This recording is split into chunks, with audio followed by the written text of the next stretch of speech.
اچھے کے ساتھ اچھے رہو لیکن برے کے لیے برے مت بنو، کیونکہ تم پانی سے خون صاف کر سکتے ہو پر خون سے خون نہیں۔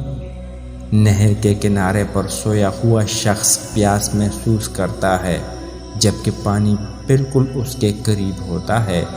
اس کی بدبختی یہ ہے کہ وہ اٹھتا ہی نہیں، تو اسے پانی کیسے نظر آئے؟ یہی حال ہمارے ہیں۔ خدا کی ذات ہمارے بہت قریب ہے لیکن ہم اس کی طرف قدم ہی نہیں بڑھاتے ہیں۔ یوسف علیہ السلام جانتے تھے سارے دروازے بند ہیں، پھر بھی بند دروازے کی طرف دوڑ پڑے تھے اور خدا نے ایک ایک کر کے سارے دروازے کھول دیے۔ کبھی اگر لگے کہ تمہارے لیے بھی دروازے بند ہے تو جان لو تمہارا اور یوسف کا خدا ایک ہی ہے۔